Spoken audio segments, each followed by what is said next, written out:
کارواں سرائے، کارواں سرائے، کارواں سرائے، کارواں سرائے۔ اشوپی کے سیبوں کے باغوں سے آگے اصل جو ہے نا راستہ K2 کا وہاں سے شروع ہوتا، اور جیسا کہ میں عرض کر چکا ہوں کہ گیٹ وے اگر کہنا چاہیے تو وہ اشکولے ہے۔ تہذیب کا آخری گاؤں سے کہا گیا، اور ایک انگریز مصنف نے لکھا ہوا کہ یہ تہذیب کا آخری گاؤں اس لیے کہ اس کے پار کچھ بھی نہیں۔ That is the end of any type of civilisation. اور وہاں پہ جو لوگ ہیں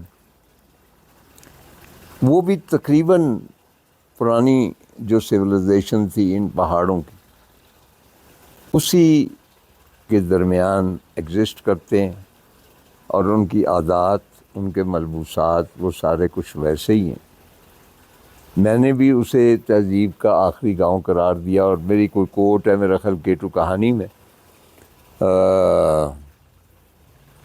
اشکولے تہذیب کا آخری گاؤں ہے، اور اس کے پار صرف وہ لوگ جاتے ہیں جن کے ذہنوں میں فطور ہوتا ہے اور آنکھوں میں پتہ نہیں آوارگی ہوتی ہے، اور سم اور دی ادر لوگوں کو وہ فکرہ جو ہے وہ پسند آ گیا۔ تو وہاں پہ ایک صاحب گئے، انہوں نے اشکولے کے باہر ایک تختی پر یہی میرا کوٹ لگا دیا، and I felt so proud. میں بڑے سے بڑے ایوارڈ سے خوش نہیں ہوتا، بڑے بڑے ہوٹلوں سے، بڑے بڑے لگزوریس جو مجھے ٹریٹمنٹ کبھی کبھار ملتے ہیں ان سے، لیکن یہ جو خوشی ہے نا کہ اشکولے کے باہر ایک بورڈ لگا ہوا ہے، جو کچھ آپ نے لکھا ہے وہ کوٹ کیا ہوا ہے، اور آپ کا نام لکھا ہوا ہے، آپ اشکولے کے پاس۔ ابھی ریسنٹلی کہ ایک خاتون گئی تھی وہاں پہ، ان کو کچن ہائیکر میں خیال کہا جاتا ہے، وہ بڑی گھریلو سی خاتون ہے، ان کا میں نے ایک انٹرویو دیکھا، باہر نکلتی ہیں تو چیتا ہو جاتی ہیں، اور K2 بیس کیمپ اور وغیرہ وغیرہ۔ تو ان کی میں نے کوئی ویڈیو دیکھ رہا تھا، تو بیک پہ میں نے دیکھا ایک دو جگہ تختیاں نظر آئی۔ اب ہوا یہ ہے کہ وہی جو میرا کوٹ ہے وہ اشکولے میں جو بھی مینجمنٹ ہے، جو لوگ ہیں، انہوں نے اس کو ایز اے سلوگن اشکولے کے لیے اپنا لیا، اور اس کے ساتھ لکھا ہے کہ اشکولے کی صفائی کا خیال رکھیں، ساتھ وہ کوٹ ہے۔ میں نے عرض کیا نا کہ میرا بہت جی چاہتا ہے جانے کا، لیکن راستہ بھی خراب ہے، بڑھاپا ایسا ہے، اور بڑھاپا میں آپ کو بتا دوں، لوگ سمجھتے ہیں کہ ایسے ہی کہتا ہے میں بوڑھا داستان ہوں، میں بوڑھا داستان ہوں، میں بہت بوڑھا داستان ہوں۔ بڑھاپے کی 3 کیٹیگریز ہوتی ہیں۔ ایک وہ ہوتا ہے جب آپ سیڑھیاں چڑھتے ہیں آپ کو سانس چڑھ جاتا، اس سے آگے کی سٹیج یہ ہوتی کہ آپ سیڑھیوں کو صرف دیکھتے ہیں تو آپ کو سانس چڑھ جاتا۔ تیسری جو سٹیج جو مجھ پہ آئی ہے، کوئی بندہ سیڑھیوں کا نام لے دینا تو آپ کو سانس چڑھ جاتا۔ چنانچہ میں اشکولے تو نہیں جا سکتا، لیکن اس کی یاد میں یہاں شگر میں بیٹھے ہوئے آہیں تو بھر سکتا ہوں۔ خواتین و حضرات، آپ نے یہ دیکھا ہمارا یہ سیٹ نہیں ہے، ٹپیکل بلتی سٹائل کے ستون ہے۔ آپ نے نوا میں بھی دیکھا، اور وقت وہی ہے، ڈھلتی شام ہے، سورج کی آخری کرنیں ہیں، جی ہاں وہی جن میں نے 3 مارخور